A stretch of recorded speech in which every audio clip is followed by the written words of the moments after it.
Ambok si Madaya Muda.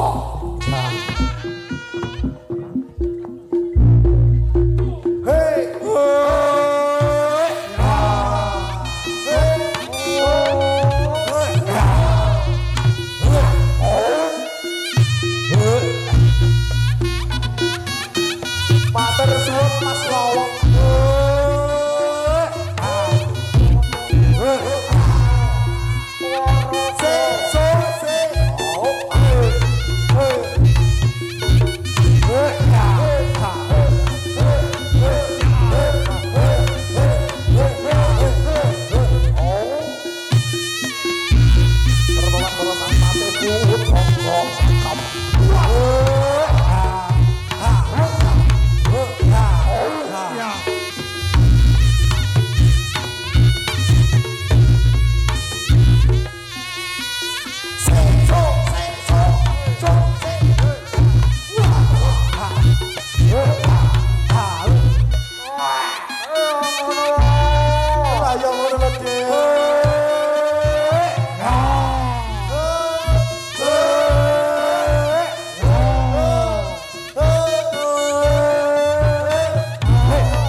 Para satwa si Mata Putra salam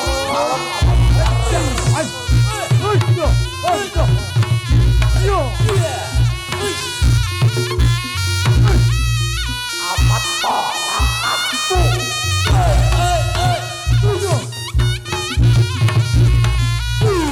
wes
Hei!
disalami toh.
Mbah Sipon sing lor kuwi lho.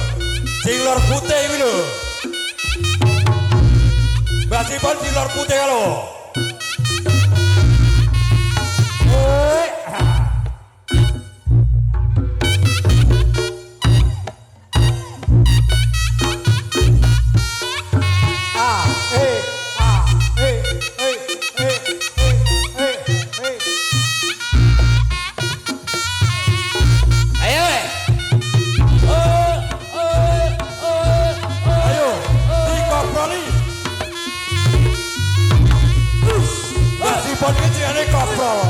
Koprol iki tandane.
Wis le wis.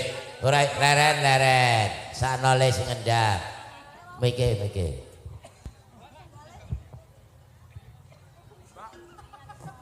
Sisi to oke.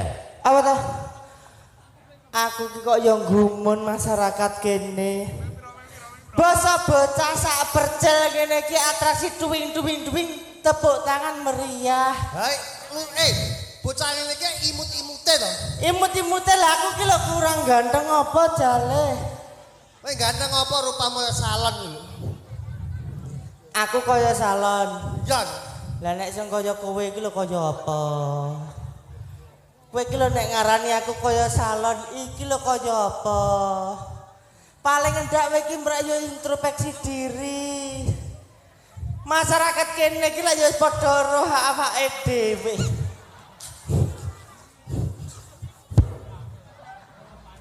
Kejeron matamu. Lah ya kudune piye to nek dadi nek arep budal mbok aja dimpet. Budal dhisik. Aku ning kene iki jane kok gelo-gelo. Lah kok gelo kowe iki potonganmu moncrot kowe iki aja kok sembarang-barang muni lho. Mbah Molok tahun 2017 tanggap iki nggone dulurku dhewe ora tau. Iki mau. Piye? Nggone dulurku dhewe terus le. Iki lho boreke. Tapi lah paling endak menika lak sesepuhe dhewe. Sepo apa? Ora enek Mbah Molok ya ora enek generasi kaya awake Ora. dhewe. Kleru kowe. Lah kok kleru ki ngopo? Wis saiki melu gajah lho.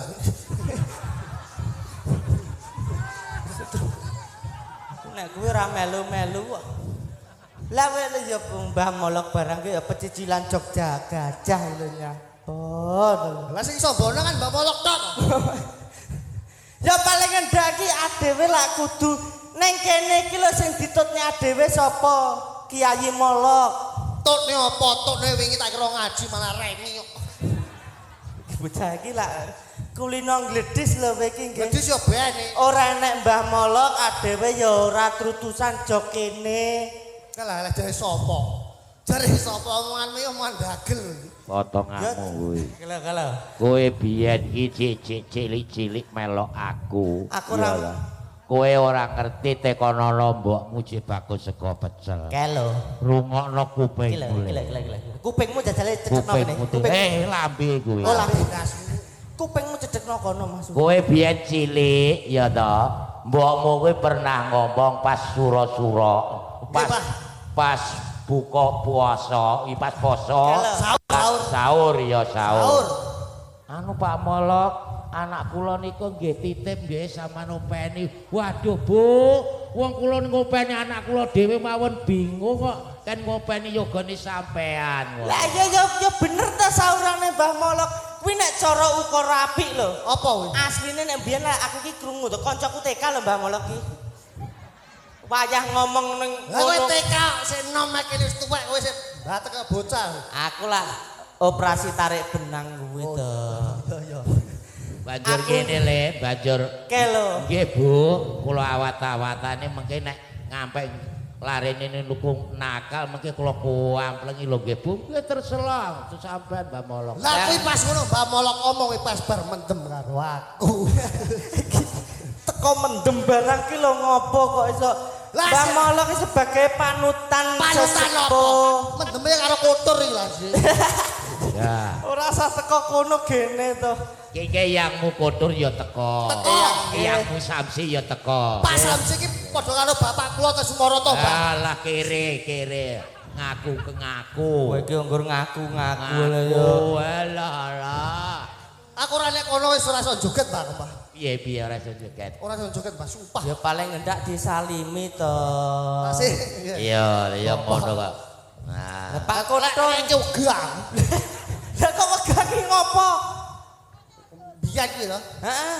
mendem ora gelem ngkei aku. Nek iki lah apa ki padha karo wong tuwamu. Wong tuwa saiki seleh. Iki mau wong tuwaku ya ndelok. Sapa? Mae to. Iki sapa iki? Oh. Atasan tok aku yo wedi ya.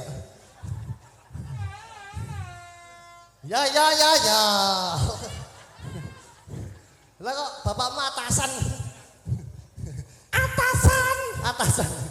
Nek iki lah bapak angkat menika dados polisi, dados tentara. Bapak angkatku. Oke. Alhamdulillah bapakku dhewe ya ning kepolisian. Bah, kondang. Pangkate letkol. Apa kuwi? Kelet ning kol ki lho alhamdulillah ki dados Kena rangka. Labemu. iki mangan le.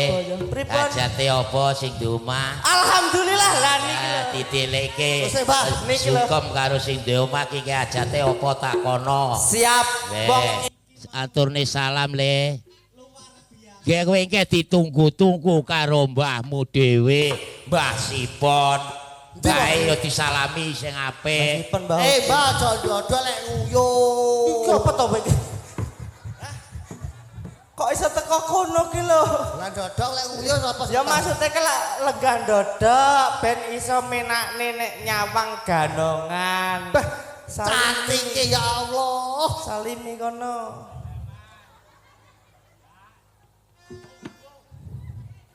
Aja suwi-suwi lho, aja suwi-suwi. Nuwun sewu Mbah Uti. Ambune tak tangan ambune kinang. Teko kono ki ngopo to kowe iki? Nuwun sewu Mbah Uti. Menika panjenengan nembe mawon disalimi Mas Pungge nggih. Jenengan cek ali-aline jenengan enten sing kelong napa mboten? Matane. Mbok kira maling kowe. Lah karuan iki Mas maling kuwi akeh iki. Lah kok dudeng ki lho ngopo? Ha kulon kali om maling Mas ngisi-ngisi nih. Kalau Mbak Uti, ya paling ngendak aku lah atraksi ora enak interaksi spesial. Kowe njajal atraksi yo ben masyarakat kene interaksi ki piye? Oke. Iya Le. Kok dituduhne dhisik? Iya ge iku ge. Bos siap. Jedeke bae. Hah?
Bocah loro pisan, bocah telu pisan. Ayo.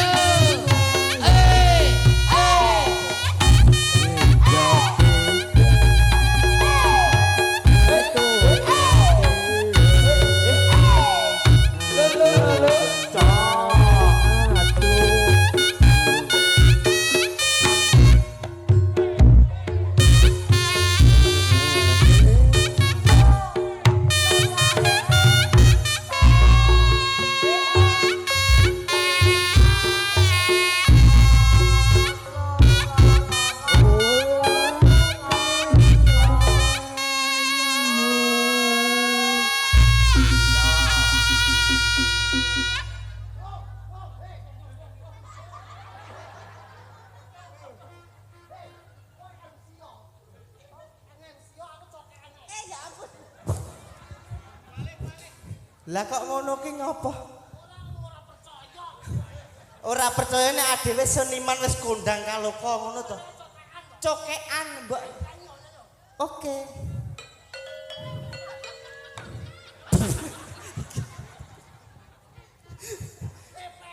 Batese pelok-pelok kok ki batese teko kene karo kene. Lah kok kene bareng. Kowe gedhe wayang. Kalau isi cepane Le.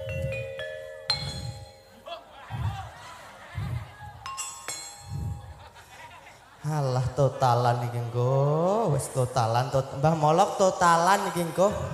Sarane Mbah Uti matur suwun Mbah Uti. Matur suwun ampun cah repot-repot lho Mbah Uti. Lah kok kowe iki matamu iki dompete. Iki cara lagu putune sing ingkang setunggal, Mbak. Nggih. Matur suwun, Mbah. Mugi-mugi bae didonga-dongane awet panjang umur. Amin Allahumma amin. Loh, iki lagu nenek. Rolupat lu. Apa? Rolu patrolu wong sing kok tabuh rolu lho piye. Tulisane. Kowe kok tak kampleng gasmu iku. Larase iku bubrak kabeh. Bapak. Ngendi? Ora. Oh. Bocah edan iki. Bocah kowe iki edan iki rasine ya. Sembrono. Baluan. Lagune kan bapak. Ning ngendi? Iki lek delokan iki. Iki delokan. Delokan. Ora lho, Cuk. Delokan iki jenenge bonang iki ngene iki lho. Balung. Aku tak nyanyi. Saron.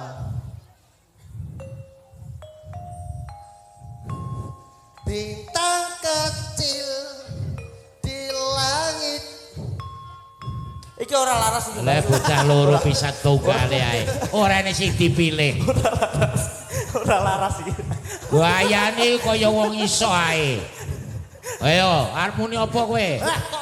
Aku melu wayange Sento 3 tahun. Mbah Sento. Anak Surata 4 tahun. Iki lho rungokno Mbah. Mantep setahun. Kuwi bagian bonang ngendang apa saron ngene? Ora bakulan kacang kadang. Bakulan kacang. Bakulan kacang nek mung mamer-mamerne padahal adewe ning tenggriane Mas Goplen. Mbak Nita kalian Mas Goplen iki luar biasa loh. Luar biasa. Gaya acara ramene kaya ngene. Alhamdulillah paling endak kowe roh ora acara sore iki apa? Acara iki ya sembuh ora roh aku ya. Ora roh ya ampun. Wange nek jero kae to. Pundi-pundi Mas Goplen? Sing sunat to. Ya. Loro lah Bu. Pripun? Bapak iki Bapak Mujianto. Bapak Muji, oh, nggih. Ya disalamanke. Kono ngadeg le. Monggo. Ngadeg. Bae ngadeg. Salaman. Pak Muji ya Allah. Kok mboten aduh ya Allah. Iki kancamu TK mbiyen to nggih. Udah kocok klothok kok iki. Nah, Luar biasa Pak Muji gaya acara nanggap reok campur sari komplit. Larang-larang ditanggapne reok bareng alhamdulillah dalam rangka peresmian Trapo menika alhamdulillah dados pemadang mapek. apa to? Acara iki mau nyunate Pak Muji iki lho. Iki ada mak. kowe aja gledis le. Aja gledis. Putu le, putu. Coba mau wale cilik. Oh. Bapak itu le barang kok kaya dolan. Iso mak ngono. Wong ora iso lega. Sing disunat kene. Pundi-pundi Diceluk. Sini le. Bagus. Ayo le, maju le. Maju. Wah, malah cilik nis. Ya. Iya. Lagi toh. Kok malah cilik toh, Pak? Nggih. Kok malah cilik toh, banyak toh, Pak? Wingi lak kleru kolor sing kok demok kuwi lho. Kowe aja Iki luar biasa, Dok. Luar biasa. Iki mbae iki putune, mbae seneng budaya nanggame reog disekseni wonge mugi-mugi si mucuk. Iki lho sing disunat. Iki Muga-muga dadi priya sing sejati. Kaya mbahmu iki nakal yo nakal ning eling 5 waktu. Loh, 5 waktu ora lali. Wong tetak kuwi wis enek artine. Apa? Tetak kuwi netepi taat. Oh iya. Sebagai umat Islam iki lak wis pancine balik. Dadi disunatne netepi taate agama. Rono Ji. Iki apa to? Oh iya lali yo. Lali iki yo. Iya lali. Iso mbae kok senene iki lho. Sunat kuwi saka tembung syukur iso netepi nadar. Mbahmu menika wis nadar nek kowe sunat arep ditanggapne reog nekakne Mas Kendong karo Mas Bongge. Alhamdulillah sampun kasembatan. Apa to tegese syukur? Syukur kuwi wis enek artine. Apa? Arape ya wis enek. Apa kuwi? Faida ta'adna rabbukum la in syakartum la azidanakum wa la in kafartum inna adzabil sadid. Lho rungokno le gobok kuwi rungokno. Kowe dhisik ning pondok pirang taun le? Lah kula pun dangu lho, Mbah. Kula MTS Kowe ning nyel. pondok pirang taun le? Kowe lho nggih. 3 tahun ngontor lho. Yo. Malah gontor ya. Ngontor dhuwur le. liwat apa ning pondok kowe? Kernet bis ngono. Oh, kaya paling endak ya kowe ya iso kudu ndongakne bocah iki ning Iya, jero iya. adewe mau wis dicawisi apa saka Pak Di wis dicawisi jeneng Matamu angel men to iki, Mang. aku lak wis ngartekne sunat karo tetak Tanggapan semangat iki. Apa? jenang Jenang. Jenang kamu akan melebar pesat. Ojo sampai nglarani wong wedok le. Dadi wong lanang sing satriya. Wong lanang entek bakal karo wanita. Kowe dadi wong lanang sing satriya. Mandraguna. Wong wedok ayu ora iso mbok pikir lek bondomu ke wong wedok ayu mesti nyedek. ki lho apik lho iki bagus le bagus. apik lho Ya, bahasane apik. ya teko jenaka bareng Contone aku. Ere. nyontokne kowe barang ki ngopo kok iso enek neh mau jajanan liyane jenang enek gedang Gedah semangat. lah Gedang gegayamu bakal padang lek kowe taat karo wong tuwa.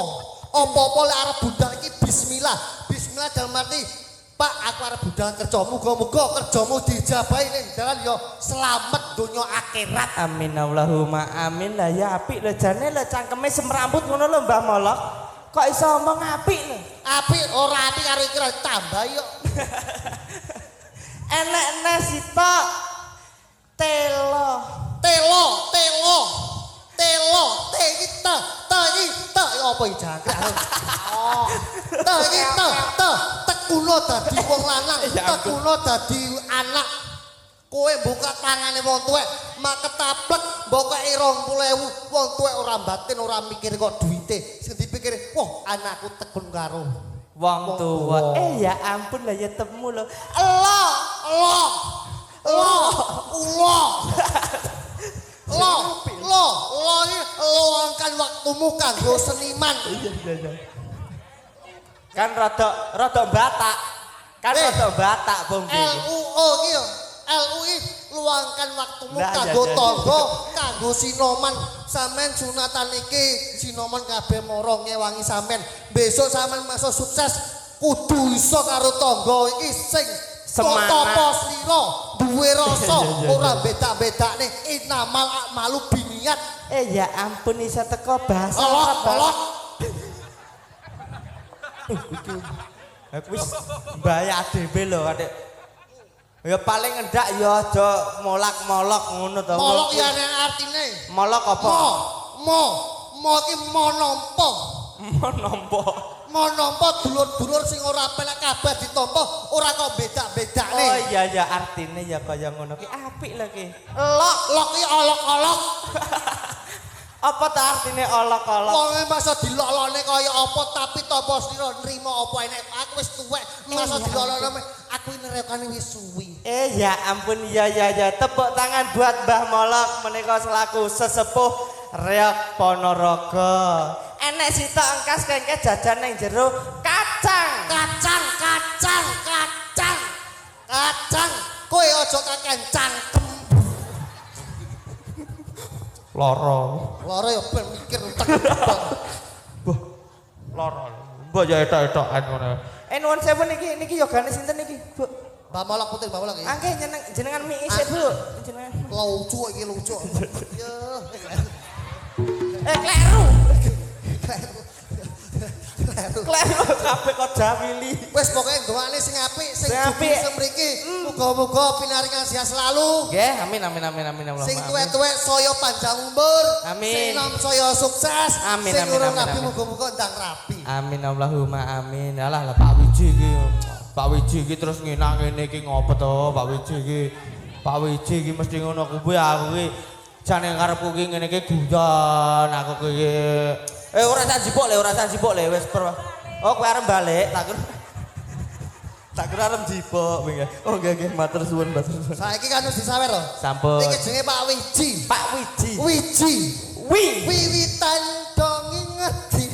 Wiji iki saka tembung nyawiji. Nyawiji. Ora keliya beliau duwe rejeki gawe acara geden ora di nggo dhewe, tapi nyawijekne masyarakat dan warga setempat dikelumpukne menikmati acara suguhan sonten menika bareng-bareng. Lah, terbukti lho iki bisa. Lah kan nyawiji. Jindasmu. Monggo Le. Ayo wetune. Yo, siap. Ya, siap. Pak, sik, hop. Sik. Niki sak omongan tok iki dhewe tanggapan ini ora napa bayaran. Iya. Kula niki kalian mriki iki dulur. Mergane wis disepane gabah sasak ngono Dede. Kita kok gabah ora. Ya, iso njaluk gabah.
Rati mundur kita.